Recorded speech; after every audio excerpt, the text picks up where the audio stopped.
Você está assistindo esse vídeo agora, provavelmente no seu celular ou computador, conectado a uma rede que liga bilhões de pessoas ao redor do mundo. Uma rede que permite que você assista vídeos, mande mensagens, faça compras, trabalhe, estude, se divirta. Tudo isso sem sair do lugar. Mas e se eu te dissesse que a internet quase nunca existiu?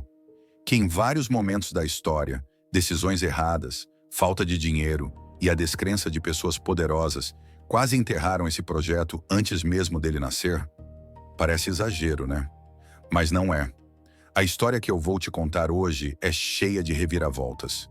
Envolve a Guerra Fria, cientistas visionários, militares paranoicos, empresas que não enxergaram o futuro, burocratas que quase mataram a inovação e uma série de coincidências que, se tivessem acontecido de forma diferente, teriam mudado completamente o mundo. Fica comigo até o final, porque essa história é mais impressionante do que qualquer filme de ficção científica. E o mais incrível, tudo isso realmente aconteceu. Para entender como a internet quase não existiu, precisamos voltar no tempo. Bem no tempo. Estamos nos anos 50. O mundo ainda se recuperava da Segunda Guerra Mundial. Mas uma nova tensão estava surgindo. Uma tensão que dividiria o planeta em dois blocos. A Guerra Fria. De um lado, os Estados Unidos. Do outro, a União Soviética. Duas superpotências. Dois sistemas políticos opostos. Duas visões de mundo completamente diferentes. E uma competição feroz por supremacia. Em tecnologia, em armamento, em influência global. Cada conquista de um lado era vista como ameaça pelo outro. Cada avanço tecnológico era uma questão de segurança nacional. E foi nesse clima de tensão que aconteceu algo que mudaria tudo. Em 4 de outubro de 1957, os soviéticos chocaram o mundo. Eles lançaram o Sputnik, o primeiro satélite artificial da história. Uma esfera de metal de apenas 58 centímetros de diâmetro, pesando 83 quilos, orbitando a Terra a cada 96 minutos, emitindo um sinal de rádio que podia ser captado em qualquer lugar do planeta. Bip, bip, bip. Aquele som simples aterrorizou os americanos. Aquela bolinha de metal orbitando a Terra não era apenas uma conquista científica. Era uma mensagem clara. A União Soviética estava na frente na corrida tecnológica. Os americanos entraram em pânico, literalmente. Se os soviéticos conseguiam colocar um satélite no espaço, o que mais eles poderiam fazer? Lançar mísseis nucleares de qualquer lugar do planeta? Espionar o território americano do espaço? A paranoia tomou conta do governo americano. Jornais publicavam manchetes alarmistas. Políticos faziam discursos inflamados. O público exigia respostas. E o governo precisava agir, rápido. Foi nesse clima de medo e competição que nasceu a ARPA, a Agência de Projetos de Pesquisa Avançada, criada em 1958, apenas alguns meses depois do Sputnik. O objetivo era simples e direto: garantir que os Estados Unidos nunca mais fossem pegos de surpresa, nunca mais ficassem para trás. A ARPA reuniria os melhores cientistas do país, daria a eles recursos, liberdade e uma missão clara: desenvolver tecnologias que mantivessem a América na liderança. Tecnologias que ninguém mais tivesse. Tecnologias que parecessem impossíveis. E foi dentro dessa agência que surgiu a semente do que viria a ser a internet. Mas antes disso, havia um problema a ser resolvido. Um problema que tirava o sono dos militares americanos. Agora, imagina o seguinte cenário. Estamos em plena Guerra Fria. A ameaça de um ataque nuclear é real. Ambos os lados têm armas suficientes para destruir o mundo várias vezes. E os militares americanos têm uma preocupação enorme. Como manter a comunicação funcionando em caso de um ataque nuclear? Pensa nisso. Se uma bomba cair em Washington, como o presidente vai dar ordens? Se uma bomba cair em uma base militar, como os generais vão coordenar a defesa? A comunicação é essencial em uma guerra. Sem comunicação, não há comando. Sem comando, não há defesa. Sem defesa, a guerra está perdida. E naquela época, toda a comunicação dependia de sistemas centralizados. Existiam centrais telefônicas que conectavam as ligações. Grandes prédios cheios de equipamentos, operadores, cabos. Se uma dessas centrais fosse destruída, toda a comunicação de uma região inteira simplesmente parava. Desaparecia, como se nunca tivesse existido. Em um cenário de guerra nuclear, isso seria catastrófico. Um único míssil bem direcionado poderia cortar toda a comunicação militar americana. Os generais não conseguiriam falar com as bases. Os presidentes não conseguiriam dar ordens. Os soldados não saberiam o que fazer. E o caos seria total. Os militares precisavam de uma solução. Uma forma de comunicação que sobrevivesse a um ataque. Que não dependesse de um ponto central. Que continuasse funcionando mesmo se partes dela fossem destruídas. Mas como criar algo assim? Ninguém sabia. Até que um cientista chamado Paul Baran entrou na história. Baran era um engenheiro brilhante, nascido na Polônia, e migrou para os Estados Unidos ainda criança. Estudou engenharia elétrica e foi trabalhar na Rand Corporation, um centro de pesquisa que assessorava o governo americano em questões de segurança nacional. Baran passou anos pensando no problema da comunicação, estudando as vulnerabilidades do sistema existente, procurando uma solução, e ele teve uma ideia revolucionária, uma ideia que mudaria o mundo. Em vez de depender de centrais, por que não criar uma rede onde a informação pudesse seguir por vários caminhos diferentes? Uma rede sem centro, sem ponto único de falha. Se um ponto da rede fosse destruído, a mensagem simplesmente encontraria outro caminho para chegar ao destino. Como a água de um rio. Se você coloca uma pedra no caminho, a água não para. Ela contorna a pedra, encontra outro caminho e continua fluindo. Baran chamou isso de rede distribuída. E para fazer essa rede funcionar, ele propôs algo ainda mais inovador: dividir as mensagens em pequenos pacotes de dados. Cada pacote viajaria independentemente pela rede. Poderia seguir caminhos diferentes e seria remontado no destino final. Parece familiar? Isso é exatamente como a internet funciona hoje. Cada vez que você manda uma mensagem, ela é dividida em pacotes. Esses pacotes viajam pela rede, às vezes por caminhos diferentes, e são remontados quando chegam ao destino. Paul Baran inventou isso nos anos 60, décadas antes da internet existir. Mas na época, essa ideia foi considerada absurda, impossível, coisa de maluco.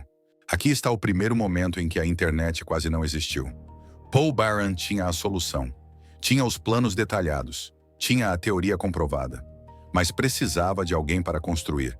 E a única empresa com capacidade para isso era a AT&T, a gigante das telecomunicações americana, a maior empresa de comunicações do mundo, dona de praticamente toda a infraestrutura telefônica dos Estados Unidos. Baran apresentou sua ideia para os engenheiros da AT&T, explicou o conceito de rede distribuída, mostrou como os pacotes de dados funcionariam, demonstrou por que o sistema seria mais resistente. E a resposta foi devastadora. Os engenheiros da AT&T simplesmente não acreditaram que aquilo pudesse funcionar. Riram da proposta, disseram que Baran não entendia como as comunicações funcionavam, que ele era apenas um teórico, que nunca tinha trabalhado com sistemas reais e que sua proposta era tecnicamente impossível. Pensa na ironia disso. A maior empresa de comunicações do mundo rejeitou a tecnologia que revolucionaria as comunicações para sempre. Os especialistas não conseguiram enxergar o futuro. Estavam presos demais no presente, no jeito que as coisas sempre tinham sido feitas. Baran ficou frustrado, profundamente frustrado. Ele tinha certeza de que sua ideia funcionaria. Tinha feito todos os cálculos, todas as simulações, mas sem o apoio da indústria, não havia como implementá-la. A AT&T era a única empresa com a infraestrutura necessária. E eles tinham dito não. O projeto foi engavetado. Os planos de Baran foram para uma gaveta, e lá ficaram, juntando poeira. Se a história tivesse parado aqui, talvez a internet nunca tivesse existido. Ou talvez tivesse surgido décadas depois, de uma forma completamente diferente. Talvez controlada por uma única empresa, talvez fechada e proprietária, talvez acessível apenas para poucos, Mas o destino tinha outros planos. Do outro lado do país, dentro da ARPA, um grupo de cientistas estava trabalhando em um problema diferente, mas relacionado. Os computadores da época eram máquinas enormes e caríssimas, custavam milhões de dólares, ocupavam salas inteiras, precisavam de equipes especializadas para operar e consumiam quantidades absurdas de energia. Cada universidade que recebia financiamento do governo tinha seu próprio computador. MIT tinha um, Stanford tinha outro, UCLA tinha outro. Mas esses computadores não conversavam entre si. Cada um era uma ilha isolada. Se um pesquisador de Stanford quisesse usar um programa que existia no MIT, ele tinha que viajar até lá, ou pedir para alguém copiar o programa em fitas magnéticas e enviar pelo correio. Era lento, ineficiente, um desperdício enorme de recursos. Um homem chamado J.C.R. Licklider começou a sonhar com algo diferente. Licklider era um psicólogo e cientista da computação, um visionário no sentido mais puro da palavra. Ele conseguia enxergar possibilidades que outros nem imaginavam. E ele tinha um sonho que parecia loucura na época. Ele chamou de Rede Intergaláctica de Computadores. Sim, esse era o nome, Rede Intergaláctica. Licklider imaginava um futuro onde todos os computadores do mundo estariam conectados, onde as pessoas poderiam acessar informações e programas de qualquer lugar, onde o conhecimento seria compartilhado instantaneamente, onde a distância não importaria mais. Na época, isso parecia ficção científica, coisa de filme, de revista em quadrinhos. Computadores eram máquinas isoladas. A ideia de conectá-los parecia tão absurda quanto a ideia de teletransporte. Mas Licklider era persuasivo, extremamente persuasivo. E ele conseguiu convencer a ARPA a investir nessa ideia, a apostar nesse sonho maluco. O projeto ganhou o nome de ARPANET, e o homem escolhido para liderar o desenvolvimento foi Bob Taylor. Taylor era um engenheiro visionário, que entendia tanto de tecnologia quanto de pessoas, e ele tinha uma frustração pessoal que alimentava sua motivação. Taylor tinha 3 terminais diferentes em seu escritório, cada um conectado a um computador diferente. Para usar o computador do MIT, ele sentava em um terminal. Para usar o de Stanford, sentava em outro. Para usar o da UCLA, sentava no terceiro. E ficava frustrado por não conseguir fazer esses computadores conversarem entre si. Por que ele precisava de 3 máquinas diferentes? Por que não podia acessar todos de um lugar só? Essa frustração virou combustível. Taylor conseguiu $1 milhão em financiamento, em uma reunião de apenas 20 minutos. Parece muito dinheiro, e era. Mas para um projeto dessa magnitude, era um orçamento apertado, muito apertado. Mesmo assim, ele montou uma equipe e começou a trabalhar. Criar a ARPANET não foi nada fácil. Os desafios técnicos eram enormes. Cada computador da época usava um sistema diferente, hardware diferente, software diferente, linguagens de programação diferentes. Fazer máquinas tão diferentes conversarem entre si era como tentar fazer pessoas que falam idiomas completamente diferentes se entenderem. Sem um tradutor, sem um dicionário, sem nenhuma referência comum. A solução foi criar pequenos computadores intermediários, chamados de IMPs, Interface Message Processors, processadores de mensagens de interface. Esses IMPs funcionariam como tradutores universais. Cada computador da rede se conectaria a um IMP, e os IMPs se conectariam entre si. O computador falava com o IMP na sua própria linguagem. O IMP traduzia para uma linguagem comum, enviava pela rede. O IMP do outro lado recebia, traduzia para a linguagem do computador de destino e entregava a mensagem. Era elegante, era inteligente. Mas construir esses IMPs era um desafio técnico imenso. Ninguém nunca tinha feito nada parecido. A empresa escolhida para o trabalho foi a BBN, Bolt, Beranek and Newman, uma pequena firma de consultoria em Cambridge, Massachusetts. Eles tinham menos de um ano para entregar um equipamento que nunca havia sido construído antes. Um equipamento que muita gente achava impossível. Alguns apostavam que o projeto ia fracassar, que era ambicioso demais. que a tecnologia não estava pronta. Mas a equipe da BBN trabalhou dia e noite, fins de semana, feriados, madrugadas, e contra todas as expectativas, conseguiu entregar os primeiros IMPs no prazo. O dia era 29 de outubro de 1969, uma data que deveria ser tão famosa quanto 20 de julho do mesmo ano, quando o homem pisou na Lua. A primeira tentativa de conexão da ARPANET estava prestes a acontecer. De um lado, na Universidade da Califórnia, em Los Angeles, estava o programador Charlie Klein, um estudante de graduação, jovem, nervoso, prestes a fazer história. Do outro lado, no Instituto de Pesquisa de Stanford, estava Bill Duval, esperando, observando sua tela, torcendo para funcionar. O plano era simples. Klein digitaria a palavra login, e se tudo funcionasse, ela apareceria na tela de Duval, a centenas de quilômetros de distância. Klein começou a digitar. L, a letra apareceu na tela de Duval. Funcionou. O, também funcionou. Duas letras.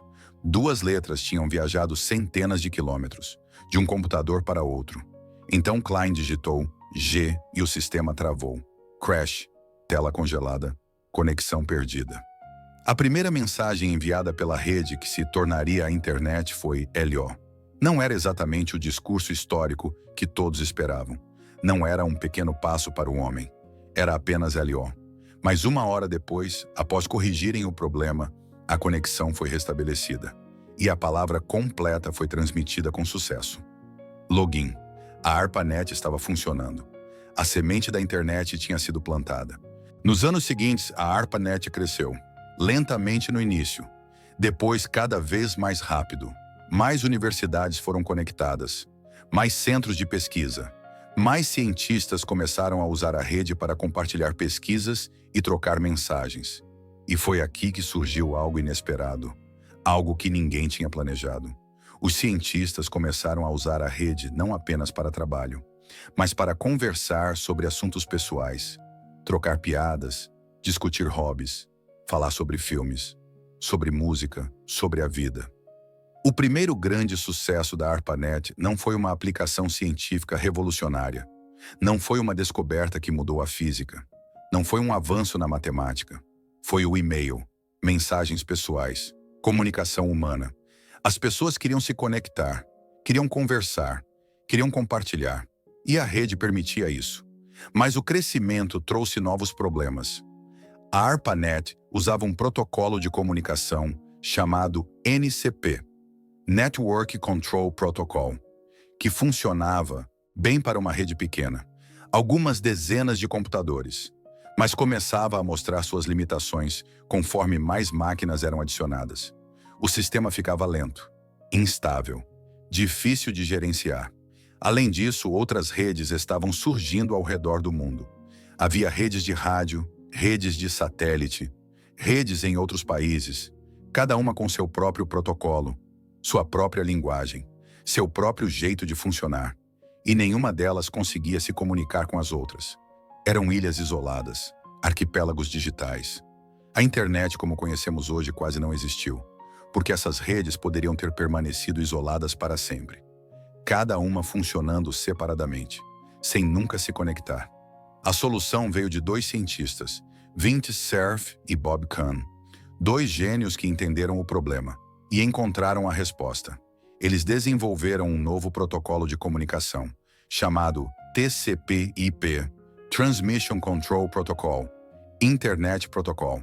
A genialidade do TCP/IP estava na sua simplicidade e flexibilidade. Ele não se importava com que tipo de rede estava por baixo. Podia ser cabo, rádio, satélite, fibra ótica, qualquer coisa. O TCP/IP funcionava como uma língua universal que todas as redes podiam falar. Um Esperanto digital, uma ponte entre mundos diferentes. Mas convencer todo mundo a adotar o TCP/IP foi uma batalha, uma guerra política e técnica. Muitas pessoas estavam satisfeitas com os sistemas que já usavam. Por que mudar? Por que arriscar? Mudar para um novo protocolo significava reescrever programas, retreinar equipes, gastar dinheiro, tempo, recursos. A resistência era enorme. A virada aconteceu quando o Departamento de Defesa americano determinou que todas as suas redes deveriam adotar o TCP/IP. Até 1º de janeiro de 1983, era uma ordem, não uma sugestão. Com o maior cliente do mundo exigindo o novo protocolo, a resistência começou a ceder. Quem quisesse fazer negócios com o governo americano teria que usar TCP/IP. Simples assim. Em 1º de janeiro de 1983, a ARPANET oficialmente migrou para o TCP/IP. Essa data é considerada por muitos como o verdadeiro nascimento da internet. O dia em que as redes se tornaram uma rede. O dia em que a internet nasceu. Mas a internet ainda enfrentaria mais um obstáculo, que quase a destruiu. Nos anos 80, grandes empresas de telecomunicações começaram a desenvolver suas próprias redes de dados. A AT&T, a mesma empresa que havia rejeitado as ideias de Paul Barron décadas antes, agora queria dominar o mercado de redes de computadores. Irônico, não é? Essas empresas propunham um modelo diferente. Em vez de uma rede aberta onde qualquer um podia se conectar, elas queriam redes fechadas e controladas. Redes proprietárias, onde os usuários pagariam por cada serviço, cada acesso, cada byte de informação. Se esse modelo tivesse vencido, a internet, como conhecemos, não existiria. Em vez de um espaço aberto de inovação, teríamos um sistema fragmentado, controlado por grandes corporações, onde você pagaria para acessar cada site, cada serviço, cada pedaço de informação. Imagina pagar uma taxa para acessar o Google, outra taxa para acessar o YouTube, outra para usar e-mail, outra para redes sociais. Esse era o futuro que as empresas de telecomunicações queriam. O que salvou a internet foi uma combinação de fatores. Primeiro, o governo americano manteve a ARPANET e suas sucessoras abertas e acessíveis para pesquisadores. Segundo, a comunidade acadêmica lutou ferozmente para manter os princípios de abertura e compartilhamento. E terceiro, o TCP/IP já estava tão disseminado que seria muito difícil substituí-lo por um sistema proprietário. O gênio tinha saído da garrafa e não tinha como colocá-lo de volta. A internet existia, mas ainda era uma ferramenta complicada, usada principalmente por cientistas e técnicos, pessoas com conhecimento especializado. Para o público geral, ela era praticamente inacessível. Você precisava saber comandos, protocolos, endereços numéricos. Era como dirigir um carro onde você precisasse entender o motor para dar a partida. Isso mudou graças a um físico britânico, chamado Tim Berners-Lee. Berners-Lee trabalhava no CERN, o Laboratório Europeu de Física de Partículas, na fronteira entre a França e a Suíça. Ele estava frustrado com a dificuldade de compartilhar informações entre os milhares de cientistas que trabalhavam lá. Cada um tinha seus arquivos, seus formatos, seus sistemas. Encontrar informação era um pesadelo. Em 1989, ele propôs um sistema que combinava a internet com o conceito de hipertexto. Documentos que podiam conter links para outros documentos. Você clicava em uma palavra e era levado para outra página que tinha outros links, que levavam para outras páginas. Uma teia de informações interconectadas. Ele chamou isso de World Wide Web, a teia mundial. A proposta inicial de Berners-Lee foi recebida com pouco entusiasmo. Seu chefe escreveu no documento as palavras vago, mas interessante. Não era exatamente um endosso entusiasmado, mas Berners-Lee persistiu, não desistiu, continuou trabalhando. Ele desenvolveu o primeiro navegador, o primeiro servidor web e as primeiras páginas da web. Tudo sozinho, no tempo livre, entre suas outras obrigações. E então fez algo crucial, algo que mudou tudo. Ele convenceu o CERN a disponibilizar a tecnologia gratuitamente, sem cobrar royalties, sem patentes, sem restrições, para qualquer pessoa usar. Se o CERN tivesse decidido cobrar pelo uso da web, a internet provavelmente teria se desenvolvido de forma muito diferente. Talvez mais lenta, mais fragmentada, menos acessível. Talvez nunca tivesse se tornado o que é hoje. Com a World Wide Web disponível, gratuitamente a internet explodiu. Em 1993, o navegador Mosaic tornou a web acessível para pessoas comuns. Pela primeira vez, você não precisava ser um especialista em computação para navegar na internet. Bastava clicar. As empresas começaram a perceber o potencial. A Netscape foi fundada e lançou seu navegador. A Amazon começou a vender livros online. O Yahoo tentou organizar o caos da web em um diretório. E um pequeno projeto de 2 estudantes de Stanford chamado Google começou a indexar páginas de uma forma mais inteligente. Em poucos anos, a internet passou de uma curiosidade acadêmica para uma força que transformaria todos os aspectos da sociedade. Comunicação, comércio, entretenimento, política, relacionamentos, educação, trabalho. Tudo foi revolucionado. Agora vamos fazer um exercício de imaginação. E se a internet não tivesse existido? Se a AT&T tivesse aceitado as ideias de Paul Baran nos anos 60, talvez a internet tivesse surgido como uma tecnologia proprietária, controlada por uma única empresa. O acesso seria caro e limitado. Se o Departamento de Defesa não tivesse imposto o TCP/IP, talvez tivéssemos dezenas de redes incompatíveis, cada uma funcionando isoladamente. Se Tim Berners-Lee tivesse patenteado a World Wide Web, talvez a adoção tivesse sido muito mais lenta, e empresas concorrentes teriam desenvolvido sistemas incompatíveis. Em qualquer um desses cenários, o mundo seria radicalmente diferente. Não haveria redes sociais como conhecemos. O comércio eletrônico seria uma fração do que é hoje. A comunicação instantânea global não existiria. Bilhões de pessoas que hoje têm acesso à informação estariam isoladas. A internet não era inevitável. Ela foi o resultado de decisões específicas, tomadas por pessoas específicas, em momentos específicos. E em vários pontos dessa história, tudo poderia ter dado errado.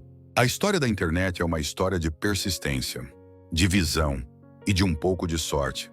Paul Baran teve a ideia certa na hora errada, mas não desistiu. Licklider sonhou com uma rede global quando isso parecia impossível. Vint Cerf e Bob Kahn criaram o protocolo que uniu redes incompatíveis. Tim Berners-Lee inventou a web e a deu de presente para o mundo. Cada um desses passos poderia ter falhado. Cada um desses momentos poderia ter sido o fim da história. Mas não foi. Hoje, quando você assiste a um vídeo, manda uma mensagem, faz uma compra online ou simplesmente pesquisa uma informação, você está usando uma tecnologia que quase não existiu. Uma tecnologia que sobreviveu à rejeição, à burocracia, aos interesses comerciais e à simples descrença. A internet é um lembrete de que o futuro não é inevitável. Ele é construído por pessoas que se recusam a aceitar que algo é impossível. E essa é a história de como a internet quase não existiu. Se você gostou desse vídeo, se inscreve no canal e ativa o sininho para não perder os próximos episódios do Código Oculto. No próximo vídeo, vamos falar sobre algo que nasceu junto com as redes de computadores. Os vírus. Você vai descobrir que o primeiro vírus de computador surgiu antes mesmo da internet existir e foi criado por acidente. Uma história que poucos conhecem. Nos vemos no próximo vídeo. Código Oculto, onde a história que você conhece ainda está sendo escrita.